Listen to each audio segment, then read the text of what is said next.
Oh, this is the CHRILLCAST Live. I'm Chris. I'm Andrew. I didn't realize it actually started. It was like rolling forever there. It was like, maybe. Oh, man. There's So minor just delay, Chris. Minor. for those that can't read, it says Sony, the PlayStation brand. Let me say it in my most dramatic voice. The PlayStation brand won't survive without Call of Duty. I can hear myself talking. There we go. Yes. The PlayStation brand won't survive without Call of Duty. It will. That's the Killzone and Resistance franchise is like, bro. See, Sony's been so annoying with this whole Call of Duty thing just because they're pretending like they don't have a lot of great IPs that they've killed. Right, exactly. I would take them more seriously if they actually didn't have, SOCOM, MAG, Killzone, Resistance. Like, dude, there's a large list here. This trending on Twitter thing has been so bizarre today. Like, before we started the show, the top two things were Twin Peaks and Erection.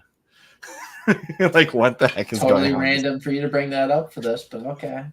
I'm just saying. Well, maybe it's still up on the Twin Peaks thing was relevant. The Twin Peaks is still there for the Fallout show that you found out about. So yeah, right here. So we'll talk about the Fallout show later, which we just found out about today. We had no idea it was a thing. But okay, going back to the whole Microsoft with Call of Duty Activision thing. Like, how you agree with me, right? That Sony should just really bring back their IP. Just 100%. They've got like, SOCOM, they've got frickin' MAG and Resistance, they got Killzone. Yeah. I mean, they still have the Battlefield games are going to be available for them. They could maybe partner up with EA to make push them to make something like Army of Two, Mercenaries. I don't know.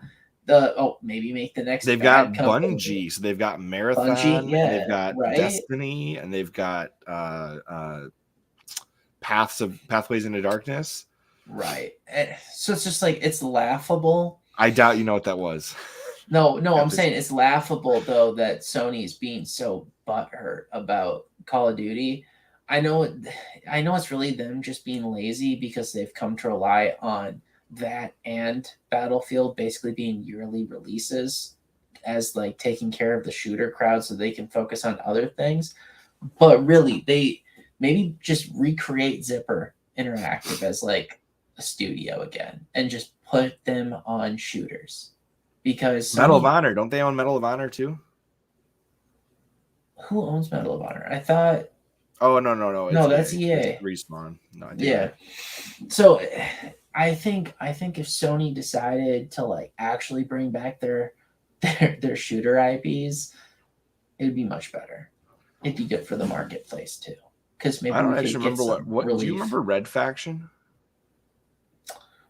I remember it existing. I didn't play THQ Nordic owns them. Oh yeah, Call of Juarez. Who owns that one? But like, there's so many titles out there. I think this is honestly silly that Sony puts so much weight on Call of Duty, because I know it sells still like crazy, but isn't it kind of dead? It feels like it's dying as a franchise. I mean, probably. Maybe that's just us as millennials being like, it's no longer as good as it once was with Modern Warfare 2 and everything. But I wish somebody would bring back Time Splitters. I don't remember that game. That was a good one. Oh yeah, MAG. There you go, Andrew. On this list I'm looking at right now, MAG's number 3. Dude, it should be number 1. 10 dormant games in the FPS genre that need to come back. Yes. They got Halo on this list. What the heck, Halo? I think that's them just saying how bad Halo has been. So Will probably agree with that. He'd be like, it doesn't currently exist. So yeah, but I mean, here's the thing: Sony has plenty of. I think the point is made. Sony has plenty of first-person shooter franchises that they're not doing anything with.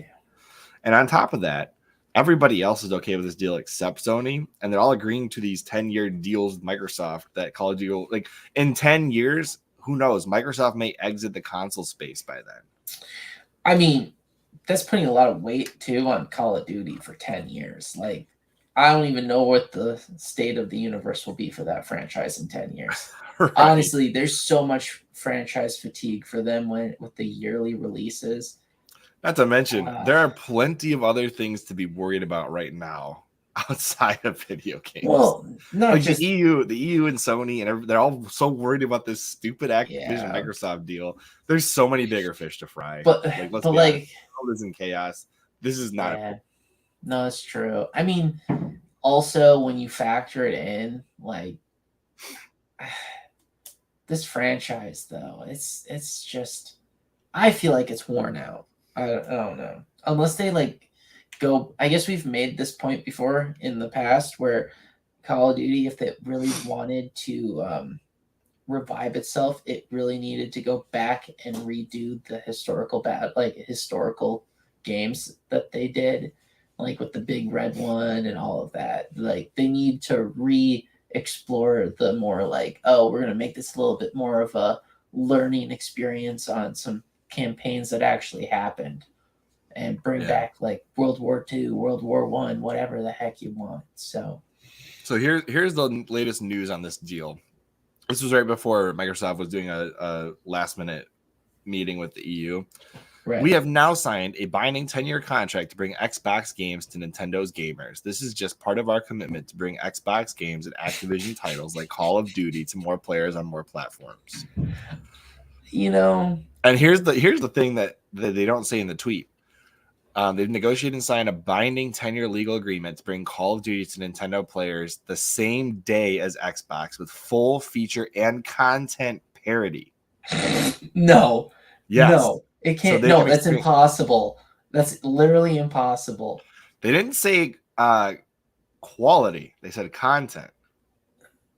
So they'll probably have like a 480p Call of Duty. Or this is a secret announcement that Game Pass is coming on so that they can stream it instead. Or they'll just stream it anyway. There's multiple games that already streamed to the Switch. No, but I'm saying like for full parity, right? All right, so listen here. So it says, so they can experience Call of Duty just as Xbox and PlayStation gamers enjoy Call of Duty. We are committed to providing long-term equal access to Call of Duty to other gaming platforms, bringing more choice to more players and more competition to the gaming market. Why isn't it on the iPhone then, Brad Smith? How many titles actually get sold on the Switch? That's something I'm actually the Switch pushes a crazy amount of game sales. No, but for the not Call of Duty games though, they've never put one on there. There's zero Call of Duty on the Switch right now. That's what I'm saying. Second they announce Call of Duty on the Switch, you know how many people are going to line up to order that immediately? I don't know, man. Honestly, I'm on the fence here of this even being important. I feel like I think that there will be Call of Duty. About Call of Duty play it already on another console. Okay, but portable Call of Duty. I feel like the iPhone game is better than whatever will be launched on Well, maybe Microsoft is basically admitting that Warzone is all they're making from now on. Is that what this is? Yeah, maybe that's it. They're like, yeah, feature parity. It's going to be a battle royale. That's the only game they make because they're out of. Because they don't want to make anything for 10 years. Oh my god, dude! No, they would lose. They would lose money. But honestly, no, I mean when you can sell a $70 Call of Duty game every year, like they're just going to do that. I don't know. I feel no like doubt in my mind. I feel like Warzone is the eventual whatever is all Call of Duty. No, Warzone will exist. I'm saying I feel like that's all Call of Duty is now, is what Warzone is. No, the Modern Warfare 2, the remastered one, actually did really well. That's because it's Modern Warfare. Besides that, I mean, come on, man. They're gonna be able to make Call of Duty World War III soon. Oh goodness. No, that just adds a whole new take on the Modern Warfare 2 where they go through the airport scene. Oh, yeah, you're right. That's just let's not get into that one. Yeah.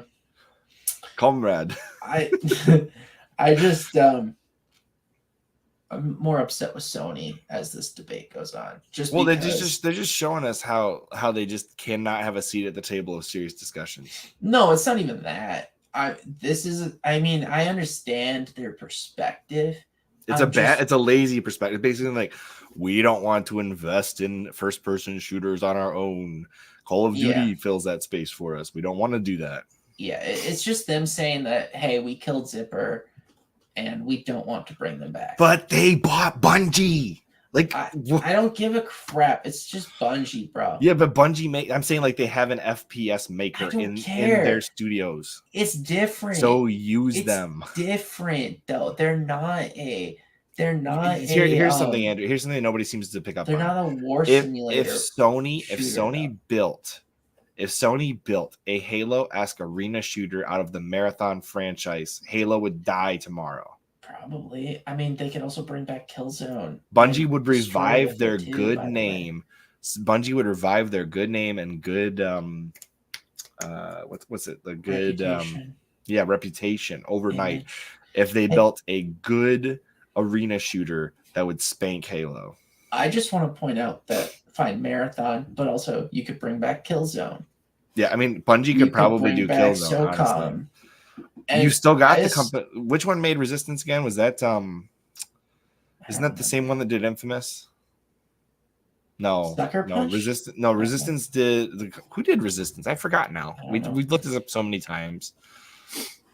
But what I was gonna say is, SOCOM was always better than Medal of Honor.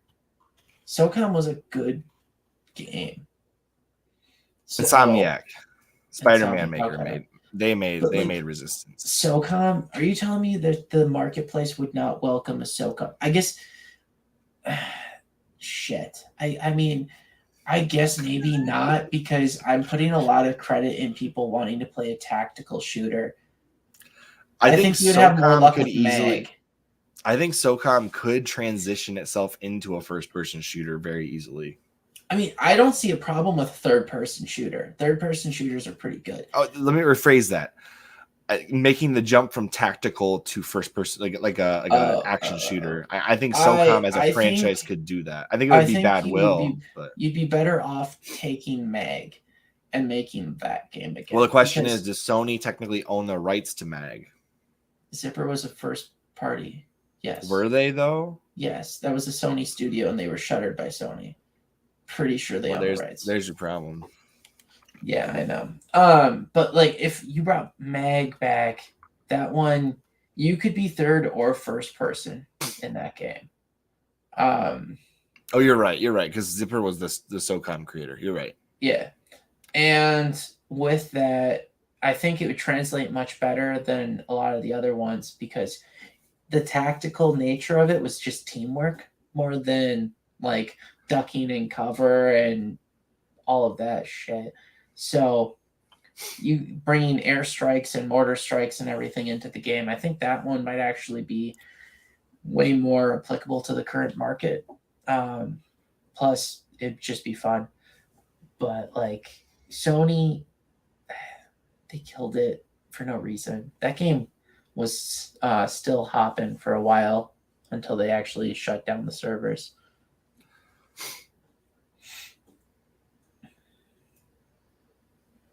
I can hear the trees falling in the background of my house right now. Oh my gosh, this is so terrible bad. Weather, man. It is. It's terrible. Oh, we got a message from Demi Crow.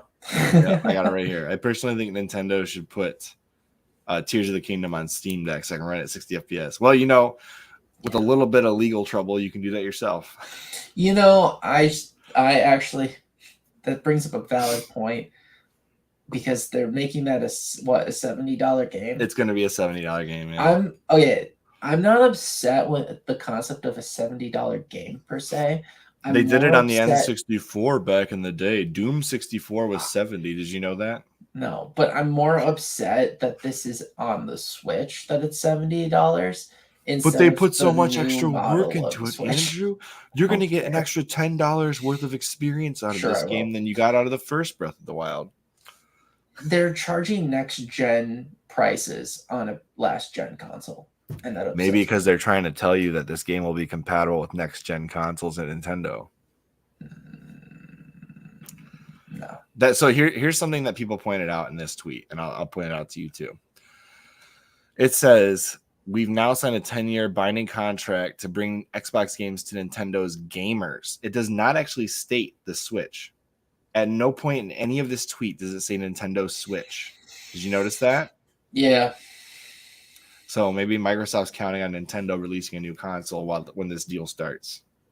I think that that's just a safety thing to say that they'll bring it to Nintendo no matter what for 10 years. They're not committing to the Switch for 10 years. They're committing to Nintendo. That's a good point. Yeah, that'd be a bad idea. We're going to keep making games for the Switch well after that console's dead.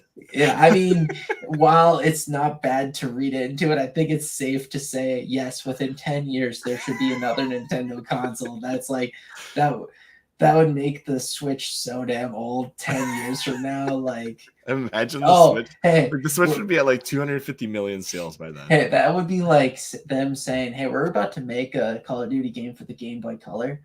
Please, like, come on. And Nintendo's like, pretty please, can you do it? Yeah, please. Oh, man. Here's another one. Microsoft announced it has agreed partnerships with NVIDIA. I don't know what that has to do with anything.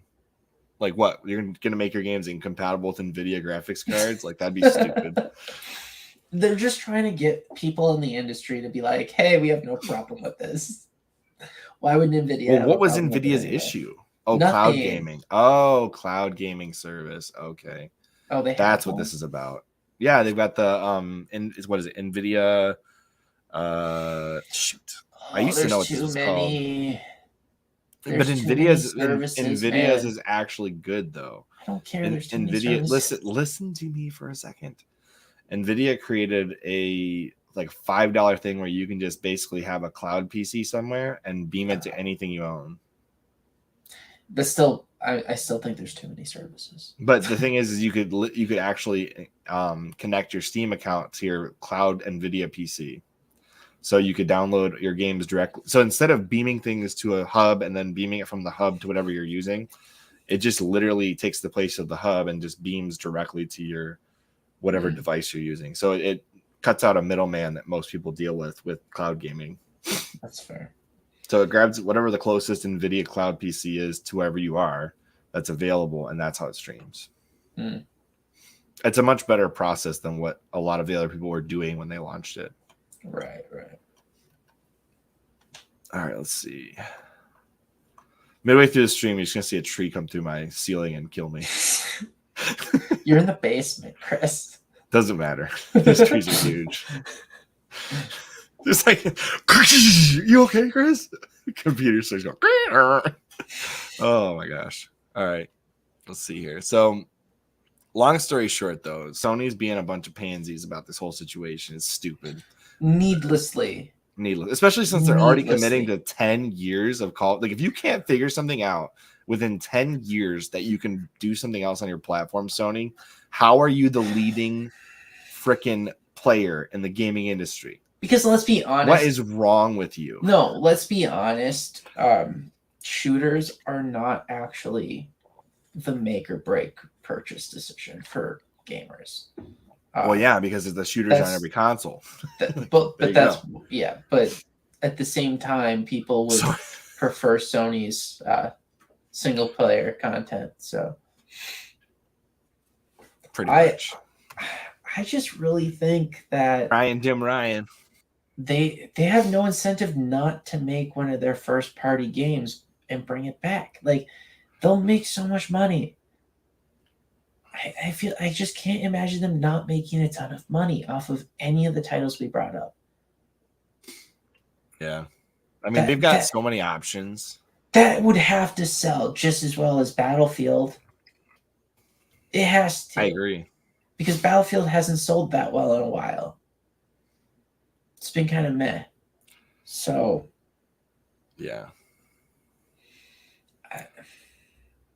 Here we go. Here's the image y'all need to see. Crying Jim Ryan. Literally. Those are the weirdest looking tears I've ever seen. That's because they're fake.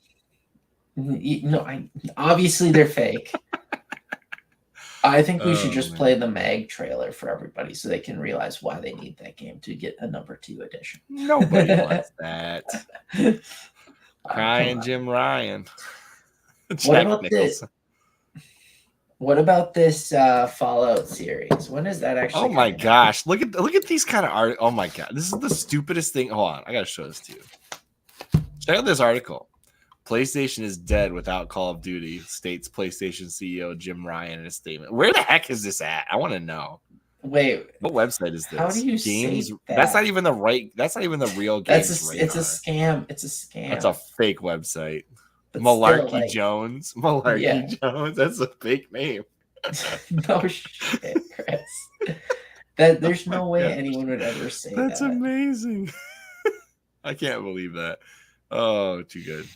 I got tricked by that one.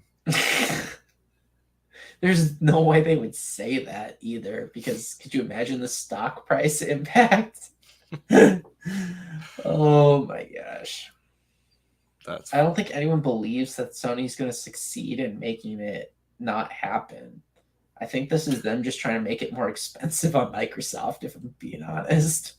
here's a good thing right here. Look. When I hear Jim Ryan and the whatever patrol crying saying Microsoft won't be fair or equal as far as the Call of Duty games, and then I look up and see this. Look at this advertisement. Get exclusive benefits on PlayStation. Like, dude, what are you doing? Hey man, Yeah, what is that? There's that clip. It's like, what is it? You blew it. You blew it. That's basically what I hear when I see that picture. nah. This is what Microsoft should say to Jim Ryan. You get nothing. You lose. Good day, sir. This movie just got like really messed with, actually. Or no, I take it back. They just took fat stuff. Yeah. They like changed the language in that. Like, I am always against that kind of a thing. Like, leave art intact. Don't mess with it. Oh, I thought you were saying that you were in favor of the fat shaming, because I wouldn't really. I'm not saying that. I'm saying I'm in favor of leaving the artist art intact. Okay. This is amazing. Oh, Geoff Keighley. Oh, man, that's too funny. Look at this one. I don't know what's going on here. These Pope ones are ridiculous. All right. Oh, let's see here. They need to come out with the Last of Us golf spinoff and make billions. Yeah, because everybody wants the golf simulator where Abby can hit Joel's head with the golf club to hit a hole in one. That's what we all want. Andrew's cringing down there. Part 2 sucks so much. I'm sorry. No, okay. I honestly have legit complaints right now with the Last of Us TV show, because in the last episode, they've made Joel weak as shit. They made him into a bitch. Okay. I ain't watching it. Yeah, well. I got better stuff to do with my time than mindlessly consume content. I didn't mindlessly consume it. I consumed it while I complained that they turned Joel into a bitch. So yeah. Just saying. They're also, my actual complaint with the Last of Us TV show is they're trying to mimic The Walking Dead.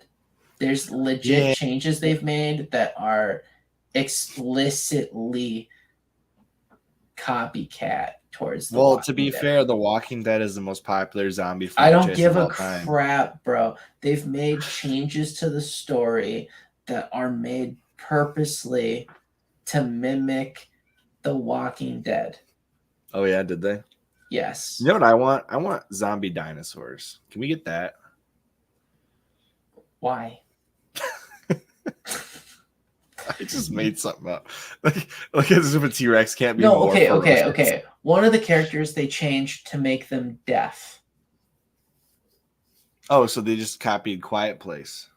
Well, no, one of the characters they made was deaf and reliant on other people, so they didn't get like whatever. But that's basically a copycat of elements of The Walking Dead, because there's a prominent deaf character in there. So whatever. And it's just like, that's just one. Did they ever circle back? Did they ever circle back to make any type of plot importance to the characters that off themselves? What do you They mean ever the circle characters back who on that? off themselves? Yeah, did they ever circle back to give plot importance to the two characters that off themselves? Which two who off themselves? The two that were inserted into the series that didn't originally exist. They ever circle around to make a plot reason for that? I mean, they existed in the game. They just weren't Did that they? prominent. Yeah, they existed. One was dead already. Oh, I don't remember that part. No, one was dead already. To be fair, the last time I played this game originally was like when it came out on the PS3. You're talking about episode 3, basically. Yeah. No, they're not important at all afterwards. Huh. They get the truck and everything from them, and a bunch of supplies from them, and that's about it. Well, so did how do I want to phrase this? I mean, this. How do you want to phrase it, dude? No, they were trying to advertise the MAID program in Canada. No, basically, I saw a bunch of articles about that, like trying to reference, like a zombie apocalypse is not compared to it. The only prominence that those two characters have is that singular episode where they basically kill themselves and then leave everything for probably Joel, because that's who they figured was the first person who's going to come and visit. So that's how they get a bunch of guns and food and a truck. So that's about it. There's not the most useful episode, honestly. I would have rather have had a background story to Joel a little bit more in the beginning. Well, yeah, I mean, everybody wants the Joel backstory. Like, that's what we all wanted. They've given some hints to that, where he's like, him and his brother have arguments about how they killed people and stuff. So I would have considered watching that episode and that episode only if they did one. That would the Joel background. That would give me something. Next episode is a background on Ellie and how she got bit. Yeah, but she's also immune, I guess that's the DLC. Yeah. So how do they find out? It's about her first getting bit. Yeah, but isn't it her friend that bites her? I don't know, man. I didn't play that DLC. You didn't play the DLC? Honest. No. Isn't it her? Okay, so I remember watching a little bit of the DLC and being a little confused because I think it portrayed her and her friend as just playful, and then like somehow they were like secretly in love with each other or something. Yes. So that's why I didn't buy it, because they made it a thing that didn't make any freaking sense. I remember being a little confused, other than like, she really cared about the other character that ended up biting her, I believe. And maybe that's not exactly. I think her friend gets bit, or they find out she's going to be turned, and then she accidentally bites Ellie or something, or one of the zombies near them bites Ellie. I don't know, but it was something along those lines. I'm like, okay, sure, let's just pretend that happened. But it's funny because like the DLC, in my opinion, is just not very good. I think they had a really good first game. They had a great first game, and then they like tried to mess with the storyline too much. Well, okay, let me put it this way. I think from what I've seen, obviously with part 2 and with this TV show so far, I get the impression that the directors of the game, I guess the creative leads or whatever, I get the impression that they don't like Joel as a character. Like, they just never liked him. That's the impression I get. Here's what I think about Last of Us Part 1 and Part 2. Here's what I think happened behind the scenes. All right, this is my personal opinion on what happened. Sony approached Naughty Dog and said, "We want you to make a zombie game," and they're like, "All right, let's make a start to finish, one-off zombie game. Who cares?" And then Naughty Dog made a masterpiece, and they did not intend to make a masterpiece, but they wound up with a masterpiece, and so they released it, and it sold like crazy. And then Sony said, "Can you make another one, Naughty Dog?" And Naughty Dog said, "No." And Sony said, "Well, you're gonna do it." And Naughty Dog's like, "No." And they just dragged their feet. And then so finally Sony's like, "You're gonna make it, and you're gonna like it." And Naughty Dog is like, "All right, Let's make it so Sony never makes another Last of Us game. Let's make the worst game that we could ever possibly come up with. Let's kill Joel because everybody loves him. Let's make Ellie the worst character ever. Let's make her lose her hand so she can't even play the guitar. And then Sony will be unable to force us to make a third game in this series. Honestly, as much as I hate giving them credit there, it's honestly, that's not probably that far off from what could really exist. Like, why would Neil Druckmann defend this horrible plot line so much? No, honestly, if he didn't want the franchise to crash and burn so nobody would play it ever again. Honestly, the way they've added to Joel's personality so far, it's like they hate him. It's like they put a finality on. They put a finality on Last of Us Part 2. Yeah, it's clear to me there cannot be a third game. But what I'm saying, no, that won't stop Sony. That won't stop Sony from beating a dead horse. Dude, no, you could easily make a third game. You just do a prequel. If they ask Naughty Dog to make a third game, it's going to be about Abby, so they can kill the franchise as a whole. I'm just saying they want that thing dead. I'm just saying that I got the impression that they don't like Joel. I got the impression they don't like their game, or they don't like the game. One of the two, but I mean, they're almost kind of more similar to, I would say, DICE with Bad Company. They don't know why people like it. They didn't like it themselves. They don't probably the like plot it themselves. line of Last of Us Part 2 reads like somebody who didn't like making that. And it does not make, like, for me, I have to believe the storyline at least a little bit in order to get something out of it. Yeah. I don't buy Last of Us Part 2 storyline. No, I like Last of Us Part 1. I agree. I mean, completely. if I was in Ellie's shoes, I'm killing that person. Okay? They aren't going to exist because of what they did to Joel. Dude. And if I can't play guitar anymore, I might have pulled what they did in episode 3 on myself. Like my life is ruined. I'm just saying, like, yeah, I agree. They definitely treated it like they didn't like making it. They did not enjoy making it, and were probably like forced to. Maybe they enjoyed the first game, but they definitely did not want to. I don't think they ever intended on making a second one. Yeah, no, they probably didn't even want to make the DLC. To be fair, they might have enjoyed the first game, but they definitely did not enjoy the idea of having to add on to it. This is the problem with sequels. And the constant expectation of sequels. A good game, start to finish, does not need a sequel. So here's the question, though. That's why they've remade Last of Us Part 1, because that's the good story. Well, the question really comes down to it. Otherwise, they would have done a double. Did they kill Joel just to be shocking? Did they?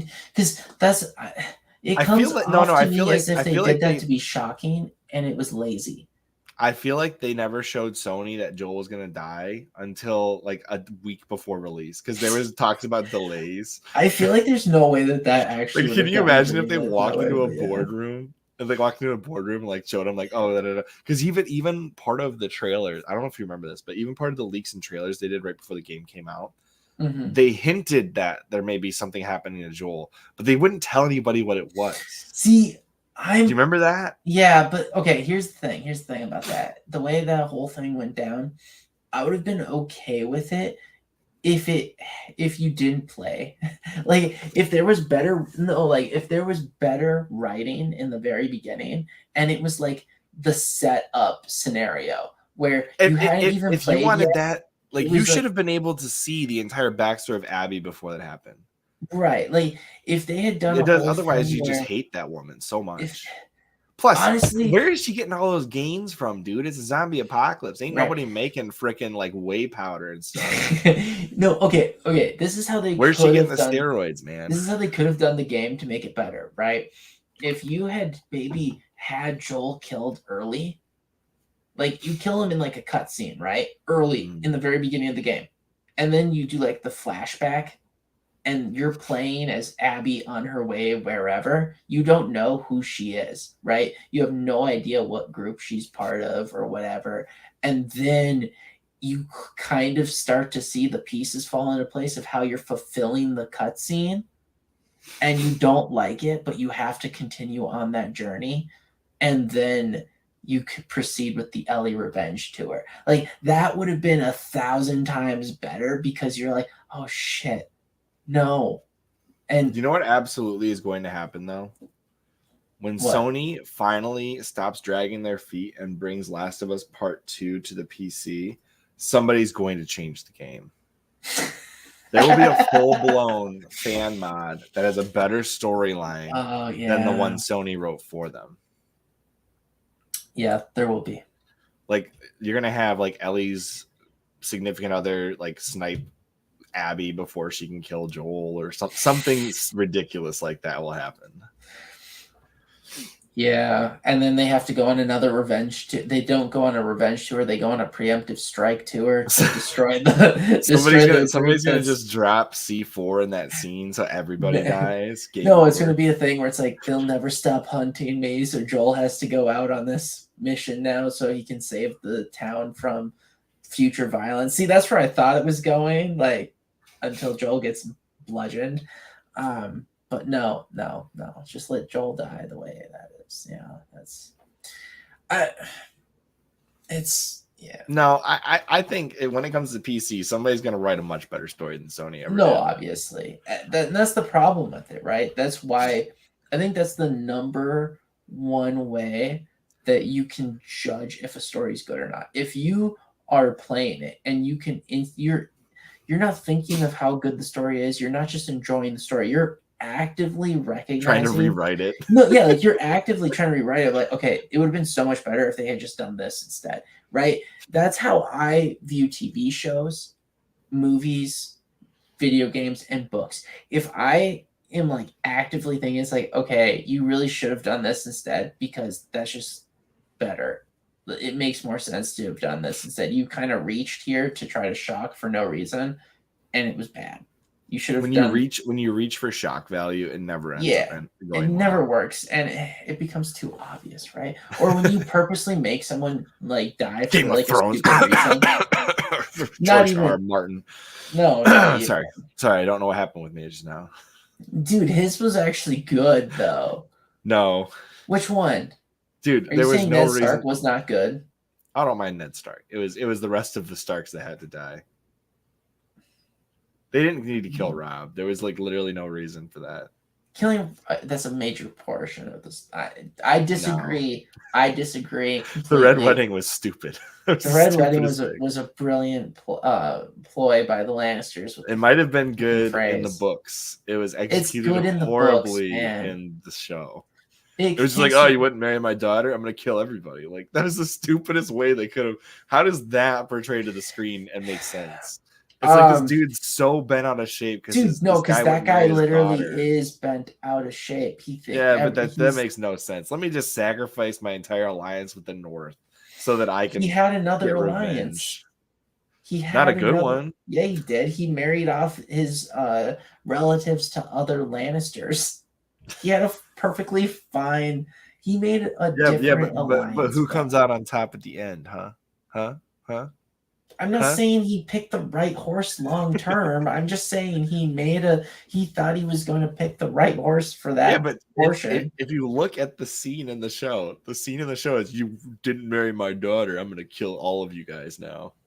Well, fine. I mean, why would that be the way you do it? It's not the worst. I'll defend this one. I actually enjoy the Red Wedding as a concept. Yeah, whatever. I don't care. The stupidest plot line in the entire Game of Thrones, though, was the White Walkers dying from Arya just killing that one guy.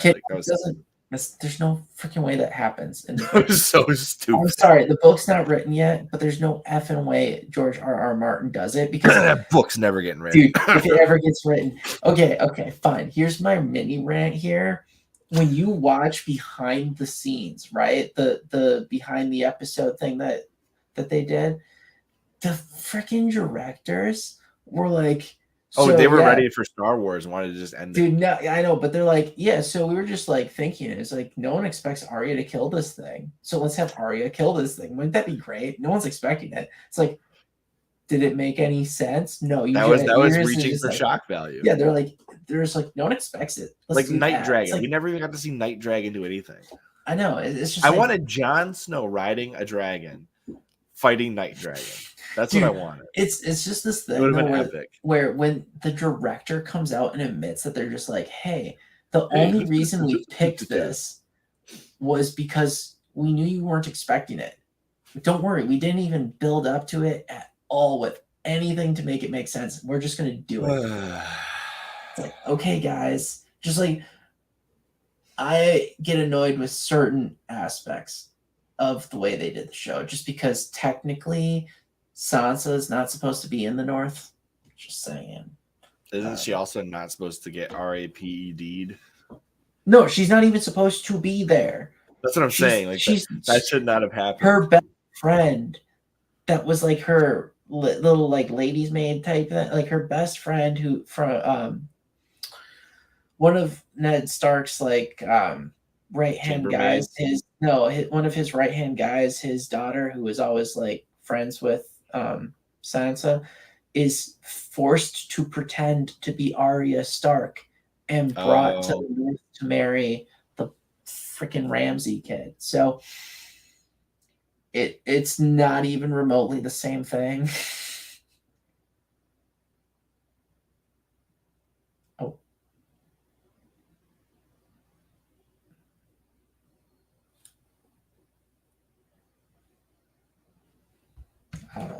I guess Chris freeze up here?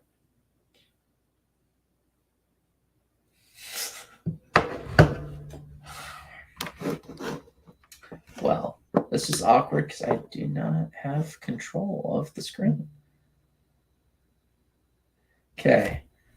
Apparently Chris will be back shortly. Gotta give him a minute. So there's going to be me randomly talking for a little bit. So we're eventually going to get there to talk about it. But there's a Fallout TV show that's coming out on, I think it was Amazon. 1 second.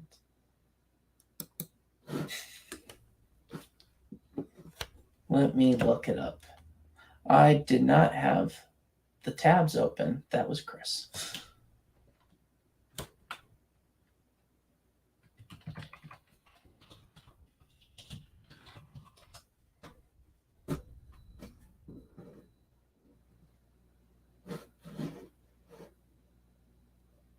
All right, let's see.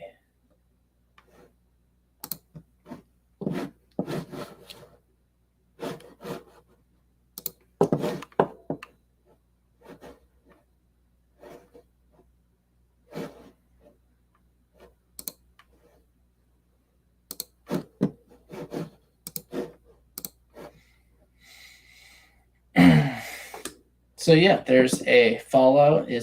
Obviously everyone knows what the Fallout game is. So that's the post-apocalyptic game from Bethesda. Everyone got nuked, and apparently that's coming to Amazon Prime. And I guess it's not exactly a new announcement. It was announced. They got the rights, I guess, back in 2020, and there were some announcements in 2021, and they just hired some showrunners last year. When is the release date? Does it have one?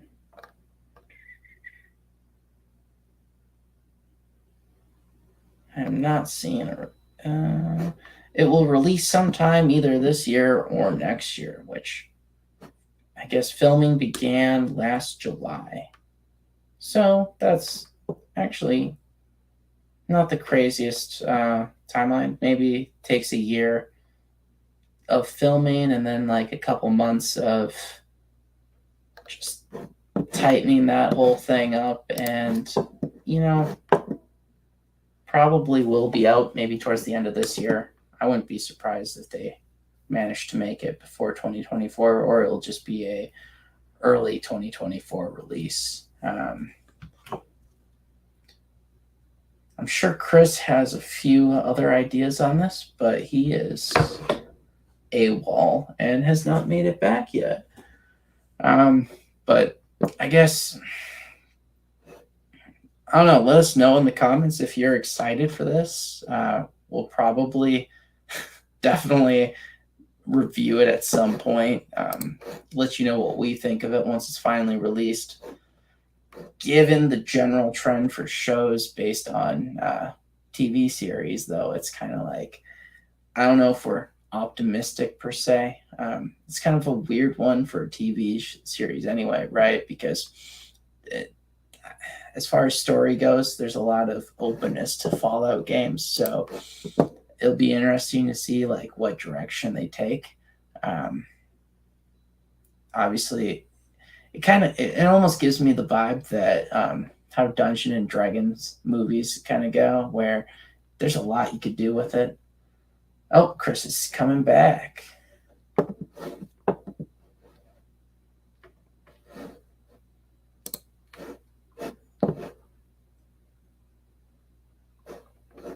One second, everybody.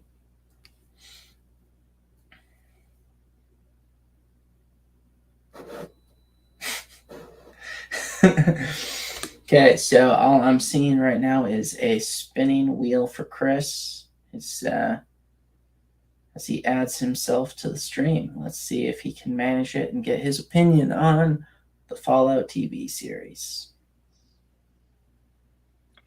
Can you hear me now? Yes, I can hear you. Hey, I was just telling my phone. I was just telling everybody about the Fallout TV series. I was kind of saying I'm not very optimistic just because of how TV show adaptations of games have kind of gone recently. But yeah, no doubt about that. Yeah, my computer literally just decided to crash, and now it's doing diagnosis and everything else. So okay, that's where we're at. So I'm on my AirPods on my phone. So what are your thoughts? Because right now I'm more curious to see what they do for the story, since Fallout's kind of like a relatively open game, just like Elder Scrolls. Fallout will either be really good or it'll be really, really bad. And I'm assuming it's gonna be the latter. Well, I'm talking about the story narrative, right? Like, because of the Fallout games are generally an open RPG style game, right? It almost strikes me kind of as how they make Dungeons and Dragons movies, where it's just like they pick a random story within the universe and just roll with it. So it's like, I'm curious if that's kind of the direction they're going to do with this TV series. It's just a skin of Fallout. I mean, I could see it going either way, honestly. Right. In reality, the Fallout franchise will live or die on whatever storyline they choose to go with.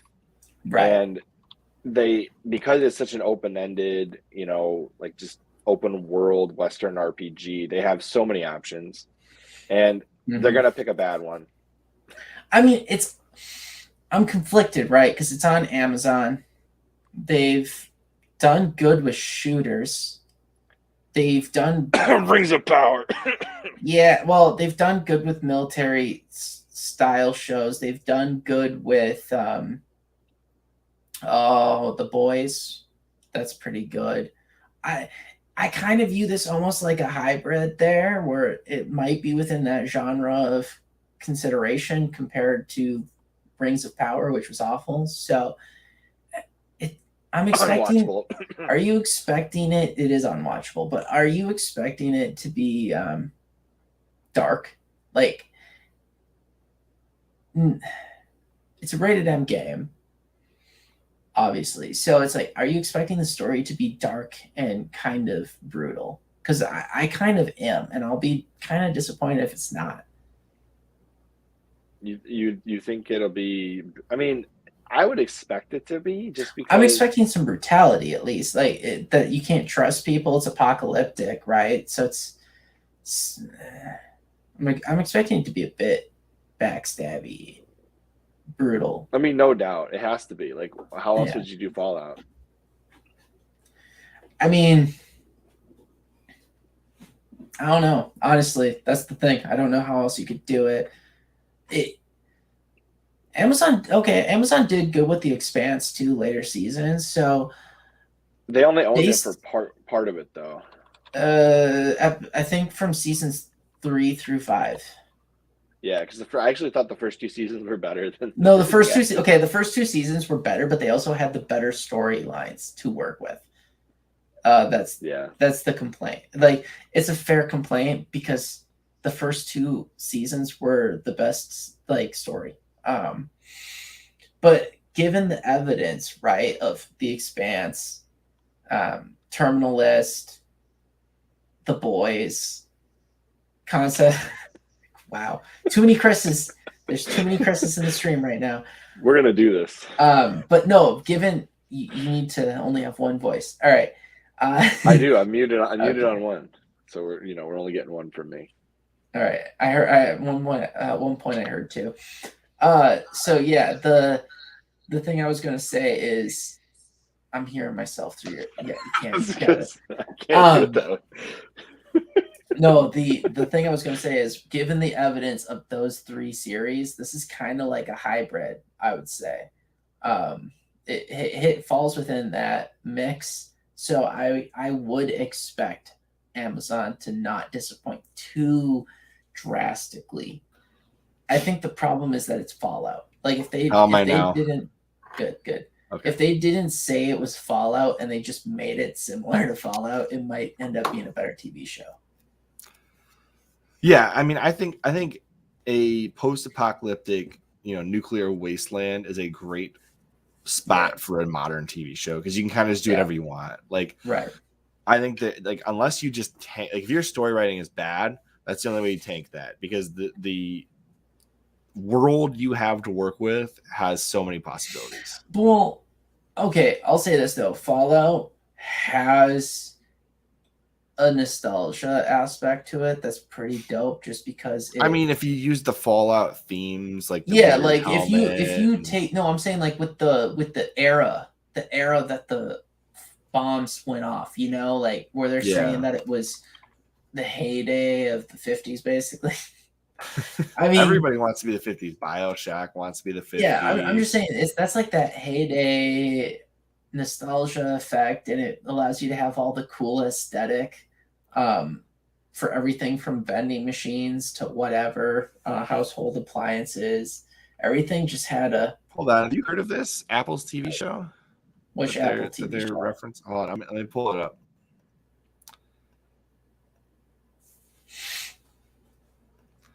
This one, Hello Tomorrow. Oh, interesting. Latest Apple TV Plus series, Hello Tomorrow, has delivered on retro futuristic setting. It's like these alternative future histories, right? Because it's like if you had continued on from a different point in history to the future and changed a few things, it's the butterfly effect. You start, if the 50s technology changes significantly, then we're looking at a completely different world.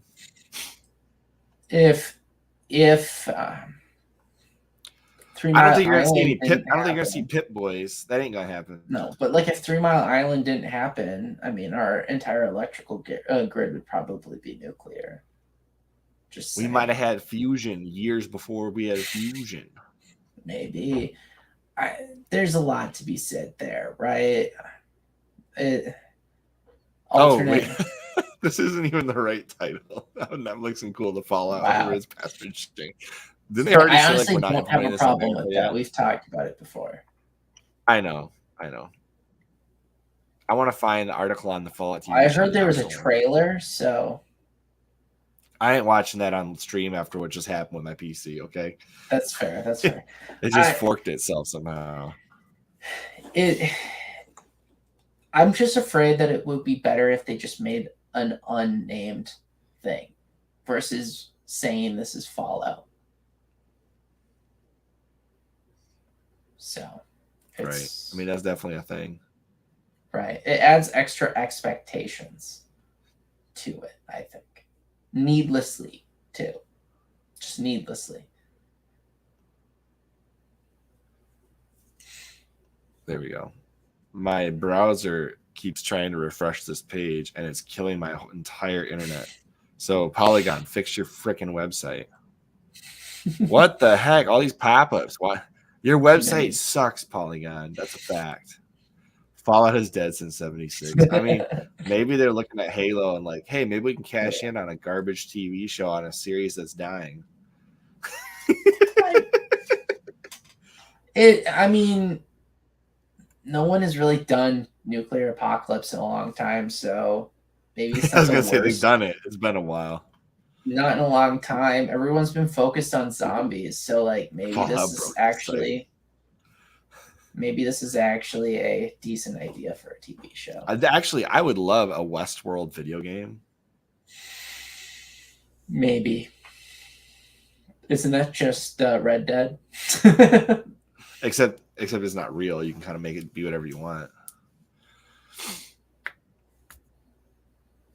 Here's the trailer. Uh-oh. Hold on. What is this? All right, screw it. I'll play the trailer. Let's see where's the actual trailer. No, it's beyond the game. I'm not seeing shit for a trailer. Oh, there it is. This is like the set. Oh, okay. Yeah, they gave you a glimpse into what it looks like. No. Huh. Interesting. I'm interested in watching it. I've enjoyed most. I'll give Fallout a shot. shows. I liked Altered Carbon a lot. That was Netflix. Oh yeah. What I don't think there's ever been an Amazon series that I actually watched all the way through. Not The Expanse? I haven't finished that. Dude, it got too like weird. How did it get honestly weird? Well, I'm on season 4, I think. And Oh, you don't like the Particle?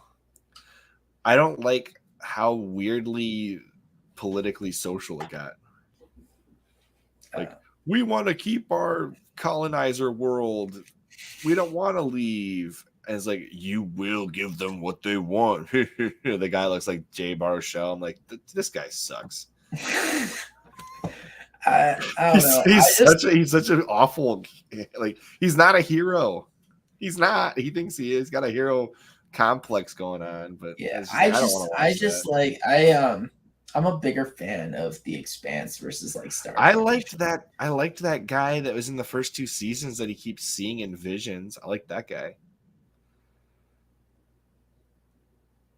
The guy that got like absorbed into the particle, the guy with the hat that was like the Bender guy.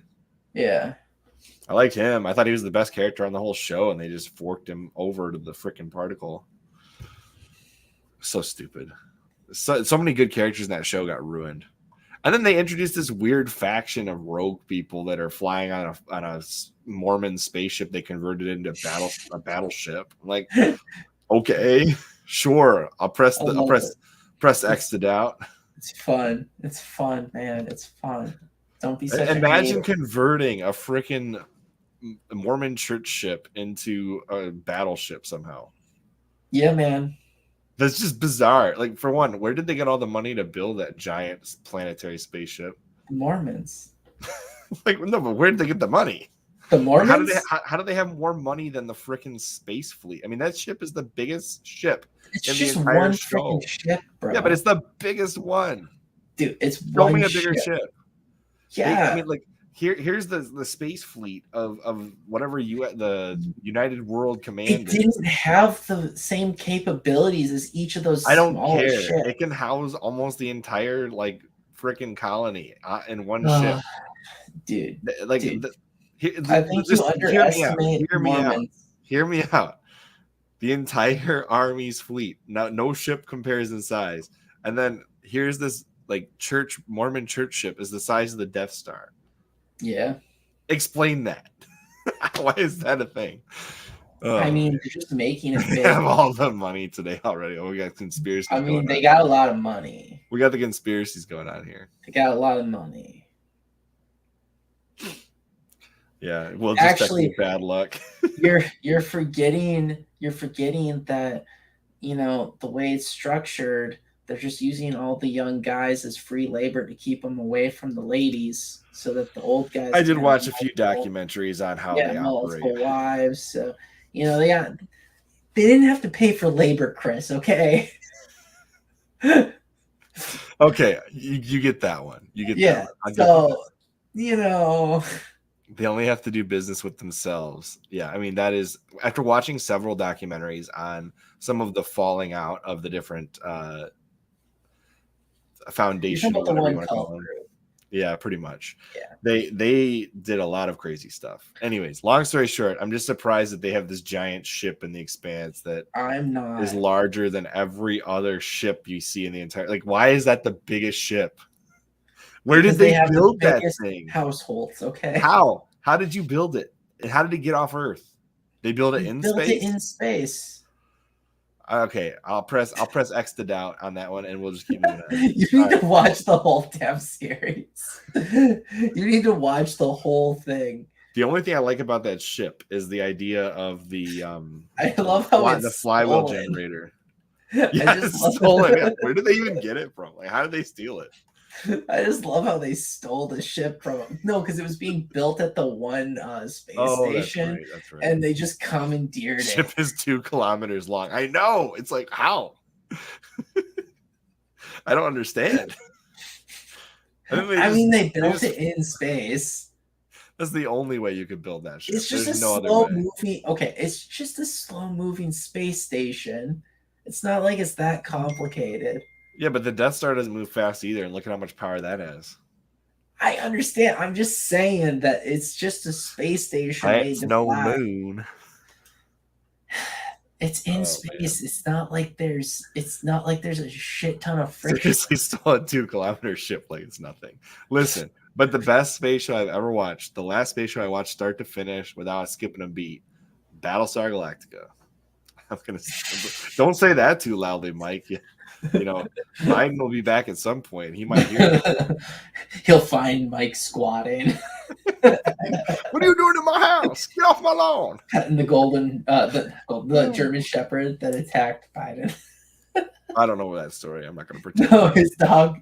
No, the dog he tried to grab the tail of when he got out of the shower slipped and fell. Yes, Battlestar Galactica owns Bears Beats and Battlestar Galactica. Goodness. I hope you know the reference. Oh. Do you know that reference? No, I don't ever watch Battlestar Galactica. You've not watched? What is wrong with you? You talk about The Expanse like it's the greatest sci-fi show ever, and you haven't watched Battlestar Galactica? Oh my god. No, I ain't talking to you about sci-fi until you watch that show. I don't care. That is like lots of hours of good things. Fine. You have to watch it. The reveals in that show just outpace everything. So yeah, so say we all. Well, that's not even, you didn't even write that right. It's so say we all, not so say well all. What the heck, Mike? Come on. Bears, Beats, and Battlestar Galactica. You know, Chris, that was when Jim Halpert made fun of Dwight on The Office. Chris, have you gotten Hogwarts Legacy yet? I ain't buying that stupid game. Why? I don't know. You know, you should. When it comes out on the Switch and it's $70, I'll buy it. I already told you, and you might as well just rub glass in your eyes and then play it on whatever else. And it'll. I mean, I will consider getting it on sale on the Steam Deck at some point. I will consider it. But here's the thing. There's nothing about that game that is appealing to me. Why? I absolutely could care less about that game. It's actually good. I don't doubt that, but it's not up my alley. It's actually. I have yet to see anything about that. Like I see people put up gameplay trailers and stuff like, you know, Let's Plays and stuff. I have yet to click on a single video or I haven't even watched the trailer. That's how little appeal it has for me. That'd be like me going and watching Pokemon. I don't care. I'm not watching it. I thought you do watch Pokemon. I don't. I haven't touched a single Pokemon game since Game Boy Advance. Oh, I take it back. I did play Heart Gold. That was the DS. And I played White version, I think. Those are the last ones I played. It was Nintendo DS was the last time I played a new Pokemon game. Okay. DS has been dead a long time now. Yeah, it has. No, I'm more likely to go back and play my Game Boy Color Harry Potter Sorcerer's Stone game or the Chamber of Secrets because those games freaking rock. Fair enough. I like RPGs. I don't want whatever this open world Harry Potter thing is. It ain't up my alley. I don't care. That'd be like me going back and playing Red Dead. I ain't doing that either. That's fair. With going back though to Amazon having that TV series for Fallout, I would watch a Red Dead series TV show though. I would totally watch that. I would watch that. I still say someone needs to make a Bad Company. A Bad Company TV show would be good. Yeah. Yeah. I'm not gonna disagree with you on that one. I think we agreed on that every time you bring it up. I know I bring it up every time because I still can't believe no one's making a Bad Company TV series. Because EA doesn't care about Bad Company. Dude, someone could easily offer them enough money to get the rights to make that. Okay, but as long as whoever does it doesn't completely bork the show like they did Halo. The Halo show is an abomination. Okay, you can't. The Halo show is an abomination. No, but you can't screw up Bad Company. Paramount should cancel it.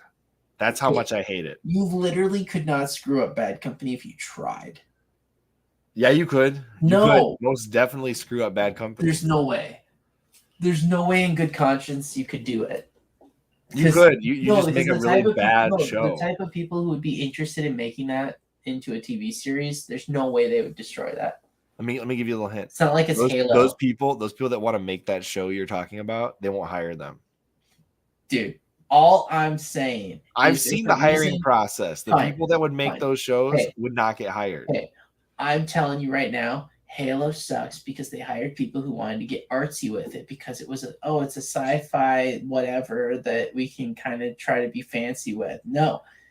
I hope Paramount actually eats you know what over the Halo show. I could see Amazon doing Bad Company. Okay. The Rings of Power. I would be more willing to watch the Rings of Power than the Halo TV show. And I don't want to watch either of those shows. Okay, never mind. I'll finish The Expanse before I'll ever watch Halo again. I won't watch it. I won't watch. I've already told you. I've said already. If I watch Ring, I'd have to be like take a drink for every stupid thing in Rings of Power in order to watch it. It's very easy. Amazon already committed to like 5 seasons of this shit. All right, it's very easy. Amazon can repair the series in 2 actions. First of all, they make a movie styled like Tropic Thunder to mock the first season and have it where at the end there's like, how much did I pay for that shit? No, that's not going to be the series. And then they release a new series. Have Jeff Bezos cameo as an elf. Completely from scratch, redoing the entire effing thing. And that's the only way they'll ever repair it. Who has the rights to the Chronicles of Narnia again? Netflix. That could actually be okay. Could, but also that's been like in the works now forever. I have no idea. So is the live action Avatar that's never coming out. Every time they promise that, like they get a bunch of subscriptions and then it never comes out. I just don't. No. I want Jeff Bezos to play an elf, and then I want them to put a wig on his head. Yes. No, I just don't know if I don't know what to expect for Chronicles of Narnia. I don't know if I have faith in them to be true to the source. They need to produce all of them be like 3-hour movies because Netflix really has the money to do that. You're going to make all of them as a TV series, like separate seasons. I know. They should start with the horse and his boy. So if they screw up, I won't care. That's the one that No, that's one of my favorites. I hate you. Don't ruin the horse. No, let's just start with the magician's nephew. Let's just start with the magician's nephew, which could literally be one 1-hour episode. The shittiest story of them all. The one that they decided at the end to make it the first book for no reason. It's made the first book for a reason. It explains the origin. He wrote that one like way after. Yeah, it explains the origin of the freaking witch. Yeah, but who cares? Like, you don't need that. I know you don't need it. I'm just saying. In fact, a lot of people tell you to self-insert book 1 at like book 6 and read them in the chronological order. I read it first. It doesn't ruin shit. Because it makes more sense in the world building aspects if you read it at number 6, I guess. Oh, for the different planets or whatever. Yeah, I think they said it makes way more sense if you read that one. I guess the Magician's Nephew was almost part of his space trilogy, and then it like randomly shifted focus to the Narnia. He didn't know where to put that book. He just didn't know what to do with it. I'll be honest, The Horse and His Boy is my favorite, though. That one is a good story. I like Prince Caspian and Voyage of the Dawn Treader. That's Trader one of them, right? or whatever. Voyage of the Dawn Treader, yeah. I like the giants aspect of it, and they're like stealing breadcrumbs and stuff. Like that was good. I like that one. The fact that I think Prince Caspian was my favorite, actually. Really? I think so. I'm trying to remember which one I liked the best. I don't know. I didn't like The Horse and His Boy. That one kind of just felt like it treaded on forever. Nah, it's just a journey. It's a good one. I actually the one battle at the end is good too. I like the last book a lot.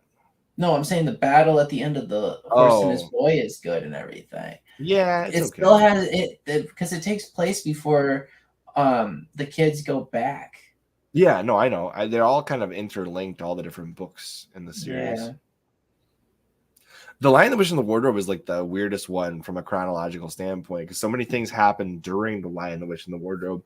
It'd be kind of cool if somebody made a version of the Chronicles of Narnia where you read everything in the actual order that it's supposed to happen. Like that'd be kind of nice to read. I'm trying to think of all the books now. I'm blanking on all. They're all on my shelf. There's 7 of them. Yeah. First one is Magician's Nephew. Magician's Nephew, then Lion, the Witch, and the Lion, Wardrobe. the Witch, Horse and His Boy. Horse and His Boy. I think Prince Caspian's next. Yes. And then Voyage of the Dawn Treader. Yeah. I forget that's what now, 5? Yeah, no. And then there's I forget 6 and 7. Well, the last one's the Great Battle or something. Yeah, but I forget. I guess I forget what is the story of the 6th one. Because I know what the story in the last one is. There's just a shit ton of conflict.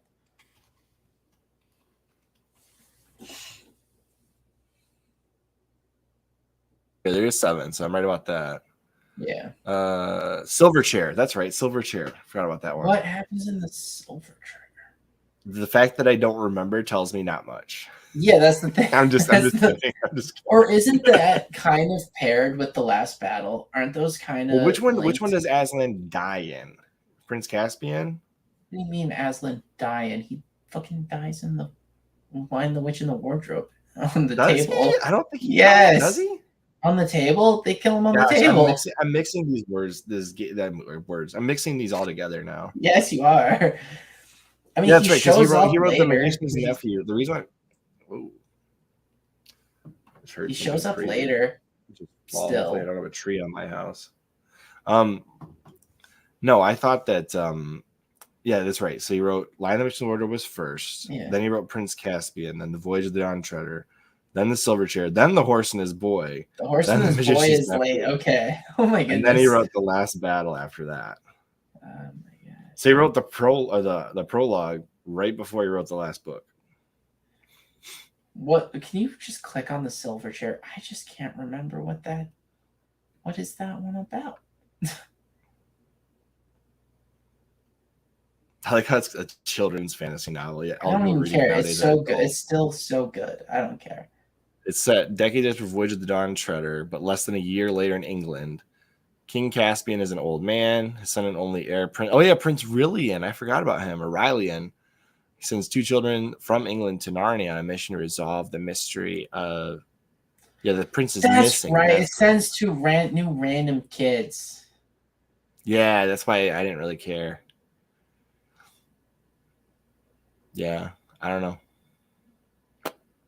Oh well. Oh yeah, and there's Trumpkin the dwarf. Oh, I remember. Yeah. All right. Anyways, okay, that makes sense. I think this will be an interesting TV series when it's finally out. But I'm curious. I'll probably end up rereading the series. I might need to as well.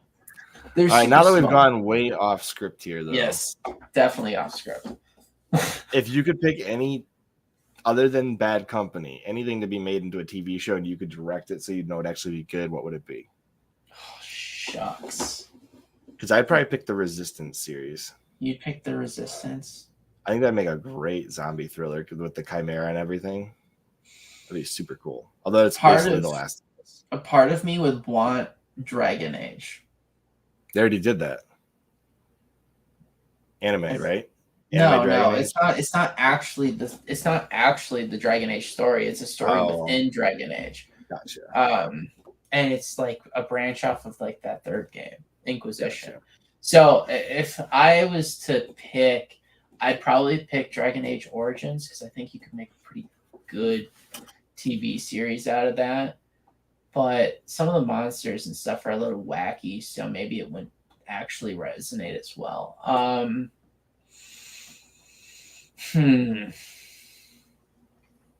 Don't worry, it's just me checking my cameras to see how bad my house got destroyed. I'm honestly not sure what game I'd pick. I might go back for the Ezio Assassin's Creed games. That's a legit contender. Okay, no trees through my roof yet. I think. Do you remember? Was it Lair? Oh yeah, yep. That dragon game. That one would have been kind of cool as a TV show or something. A little bit better than the game probably was on PS3, if I'm completely honest. Probably. All right. Well, so let's conclude this with a really good positive note here. Everybody should consider reading Chronicles of Narnia. That's a fact. Yeah. Go back. If you've never read it, read it. If you have kids, read it to your kids. And you can watch The Lion, the Witch, and the Wardrobe and a couple of the movies. They're pretty decent, but that's all I got to say about that. C.S. Lewis is an amazing author. The Lion, the Witch, and the Wardrobe is a decent movie. I don't know. Yeah, it's a decent movie. I don't know if I rate the other ones. They make Caspian too old. Yeah. I kind of have a problem with that concept. But yeah, C.S. Lewis is good. Staples Lewis. Clive Staples Lewis. Yeah, he's like, I hate my name. Anyways, that's what he did say in the quote that I saw recently. But I mean, that's a good initials to have, I think. CS As always, though, since we're getting late here, I am Chris. I'm Andrew. And we'll see you on the next CHRILLCAST.